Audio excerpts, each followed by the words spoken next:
Purig. Nakita nyo kanina, loose, hindi nakakonect. Diba? So, ano pa yung mga magiging problema ng connector natin? Mag-corrode na, sir. Corroded. Ano pa? Pwede may vibration, sir. Ano mag-vibration? Kapag vibration, ang mangyayari, loose, contact. Dalawa. Ano pa? Kung sakali. Yun ang mga tinatanong ko eh. Kung ano pang mga... Nadiyari, sir. Sorry, pagawa mo yung aliwasan kayo. Diabalik. Pwede, loose contact or hindi nakakonect yung connector natin. So, tatlong main yung magiging problema natin. Sa lahat, hindi lang sa kanya. Diba, lahat yan dumadaan ng switch yan eh. Reverse light switch, dumadaan yan. Hindi pwedeng walang switch yan. Diba? Hindi pwedeng pagka-reverse mo, ang ilaw na yung reverse, hanggang naka-reverse ka na. Hindi pwede, diba? Kapag minrelease mo yung reverse mo, binalik mo sa neutral, kumamatay na to.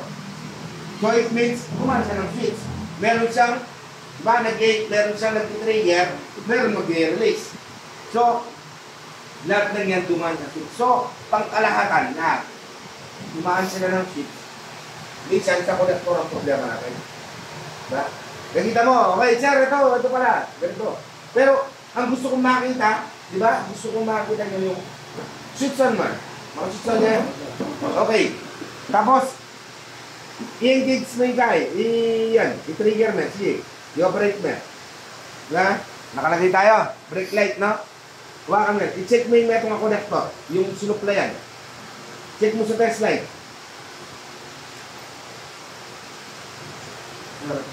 Bunutin mo yung connector. I-check mo yung isang connector. Yung susuplayan na, sir. Wow, yan, yung sinusuplayan na. Ilan niya? O, di ba?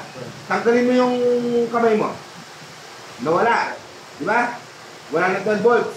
O, press mo yung brake light. Sige, lagyan namin yung connector yung test light. Yan ang gusto ko matutunan yung mga ganun.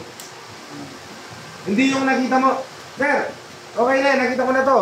Nakita na namin, nakatanggal lang. Di ba? Ano chinek mo nun? Nag-check ka ba nun? Hindi ka naman nag-check nun eh. Wala ka naman chinek nun eh. Nakita mo lang kasi kagad, nakatanggal. Di ba? Pero ang tamang procedure yan. Katulad niyan. O, di ba? May power na kagad yung isang connector. Bagutan mo itong connector. Sige.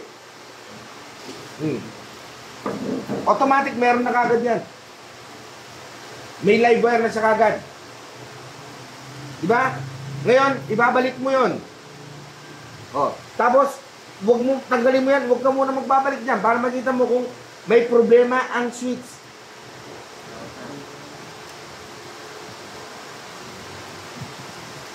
Diba? Ngayon, nakita mo, may 12 volts yan. Out ka na side sa brake light switch. Ibig sabihin, goods na yung brake light switch na yan. Doon natin siya ma-check kung paano talaga. So, it means, na-check mo yung brake light switch mo na okay siya. Good siya. Diba? Ngayon, pwede rin mo rin gawin yan. Alam mo, diba? Tanggalin mo yung dalawang connector. Kung hindi ka paano, diba? I-directa mo sila. Diba? I-directa mo lang yung dalawang connector na yan. Yan na yan. Ngayon, alam mo na kung ano problema. Yung mga wiring harness mo, tsaka yung ano mo, goods, tsaka mga connector mo, ang problema mo, yung brake light switch mo. Diba? Yun ang gusto ko matutunan. Ayaw ko ng, napakasarap magtrabaho ng ganyan. Ayaw ko yung nakita mo, bombilya, nakita mo kagad fuse, nakita mo kagad ganito. The best way and the best procedure ang gawin mo, duman ka sa basic. Para malaman mo na, una-una, hindi ka magkakaroon ng kahit konting, baka hindi yan ang sira. Baka hindi yan ang sira. Hindi. Kasi bakit? Sinek mo unang-una yung brake light switch mo. Diba ngayon, magkakasakyan ka. Sa motor na lang, sample. O ito, nagka-kotse na siya. Brake light switch, sasabihin sa'yo nung ano, parang lumaki trabaho, parang sira yung brake light switch mo. Pero meron siyang bombilla dun sa naitabi sa workshop niya, pinarta niya na ng bombilla lang ang bombilla. Diba? Eh ngayon, alam niya na kung paano mag-check ng brake light. Lahat ng brake light switch, dalawang connector lang yan. Okay? Hindi pwedeng maging tatlo or maging isa lang. Pero yung connector na yun, matik yung magsusupply 12 volts yun. Power. Hindi siya negative. Ganyan tayo gusto kong marunong mag-check tayo. Kasi kahit sa relay, ganyan din ang tuturo ko yan. Huwag tayong mag-base ano. Okay, good sa tayo lahat. Na-check mo doon, meron. Nag-check ka doon banda, sa tugtungan, meron. Tapos pagdating mo rito, wala. Diba? Oh, hindi. Ibig sabihin, wala. Pero doon, okay na. O, sampulin natin, hanggang dito meron. Tapos pagdating mo rito, wala. Wala siyang 12 volts. Diba? O ngayon naman, meron siyang 12 volts dito, pagdating dito, wala.